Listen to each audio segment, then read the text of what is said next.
அப்ப என்ன அத்தா என்ன ஒப்புக்குத்தானடி, பாராங்கல்ல பெத்து புட்டா பாசம் ஏதடி. பெத்த புள்ள தந்த பணம் உப்புக்கு ஆகுமா, தாய்ப்பாலுக்கு கணக்கு போட்டா தாலி மிஞ்சுமா.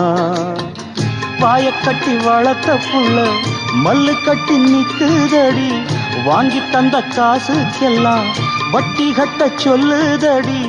கோடு ஒண்ணு கிழிக்க வச்சு கும்மி அடிக்குது அம்மாடி. சம்சாரம் அது மின்சாரம், சம்சாரம் அது மின்சாரம்.